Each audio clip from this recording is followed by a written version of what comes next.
Change Your Life with me, Reverend Lee. Question for the day.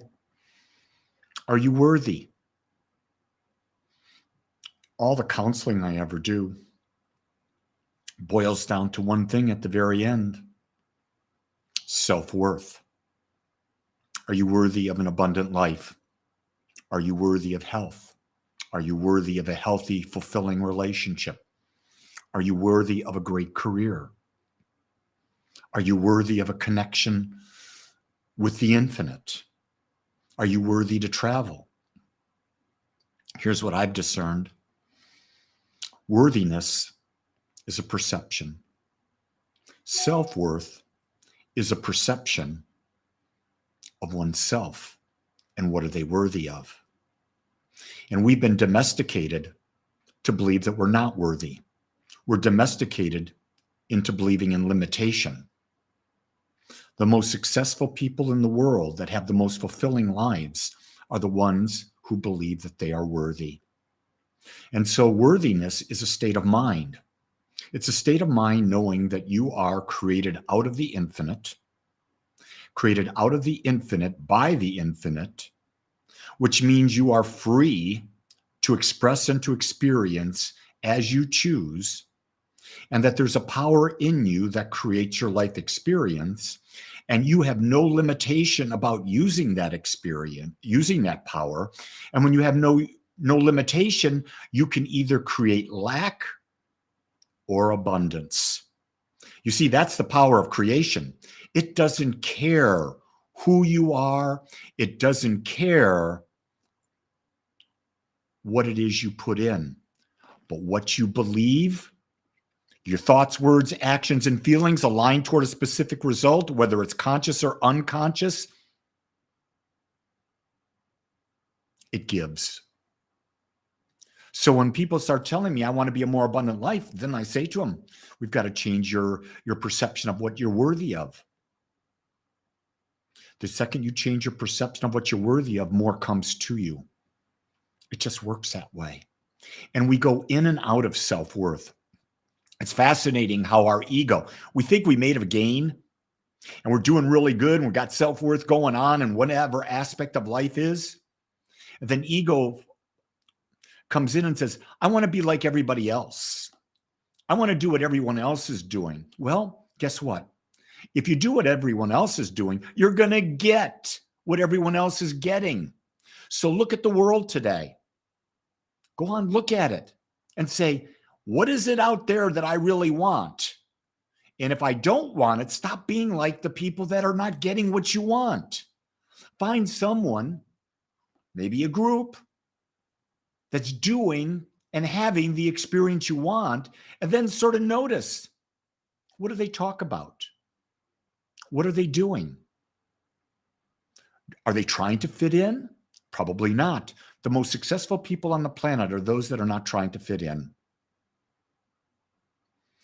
Give you a simple example.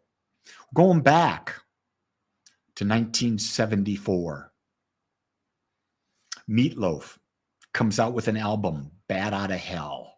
One of the greatest selling albums of all time. Love it. Love the loaf. And one of his songs was 2 out of 3 Ain't Bad. And in it he goes, I want you, I need you, but I'm never gonna love you.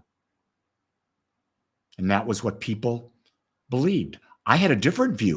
In 1974, I wasn't like this in 1974. I was just 2 years married. I was just beginning my career. I was, 23 years old? I was not aware at all, but I was aware of this. I never liked those lyrics. I changed them. So when I sang the song, I want you, I love you, but I'm never going to need you. Because I understood that the love that I had, the love that I could give, the love that I could receive was based on who I was and my perception of me. And I realized that even as a young married person, I didn't need my wife to complete me. I don't know why. Intuitively, I just knew that I was complete as I was. But I chose to be with my wife, to support and grow her, and let her support and grow me, share life, and have a whole lot of fun. I believed, believe it or not, at that young age, I believed relationships were easy. I didn't believe that they were difficult. Other people believed they were difficult. Now, had I had relationships prior to this that were difficult? You bet I did. Because my ego got in the way. I didn't know what the hell I was doing. I barely knew what I was doing when I got married. But I kept believing relationships are easy. And they were. My marital relationship, not that I haven't done work, but it's basically very easy because my partner gives me freedom to be me, and I give my partner freedom to be her. And when you give someone freedom to be themselves, what are you going to fight about? We only fight when we're trying to control the other individual and the other individual does not want to be controlled. Did you just get that? The reason we fight is we want to be in control. Our ego wants to be right. And that's how we think we're worthy. If I'm right, I'm worthy. No, that's wrong. You're creating conflict. You're worthy just because. You were born to have anything that you could believe in. The question I ask is, what do you believe in? I'll tell you, I know what you believe in. Whatever your life is demonstrating. Your beliefs outpicture as your life experience. So if there's something in your life you don't want, it's a matter of just shifting beliefs. And realize that shifting beliefs takes time because you've got the beliefs that you've got. It's taken a time to get them, hasn't it? You didn't get them overnight. You started when you were born. Mom and dad started brainwashing you.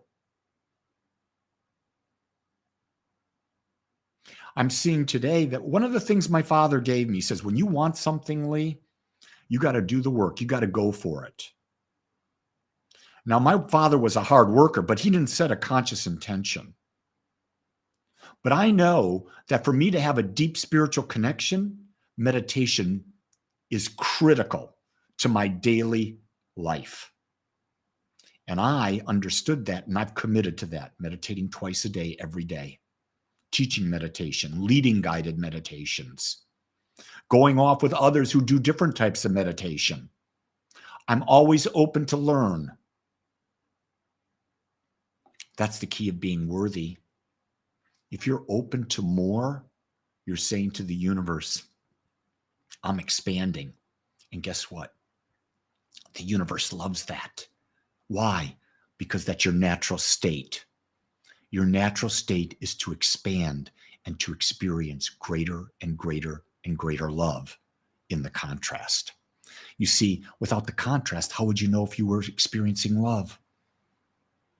Got to embrace the contrast.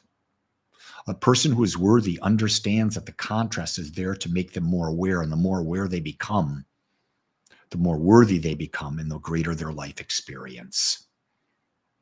We could talk about self-worth a whole bunch, but we're going to stop here because this is just a little tease to get you going. If you want to know more about Agape, go to agapespiritualcenter.com. Go to the calendar. Find out all the different ways that you can plug in. We're here to support you, for you to develop your own sense of self-worth and create your own perfect life. So whatever you do today, know you're worthy of this and more. Now, who are you going to become to have the more? Much love, everybody.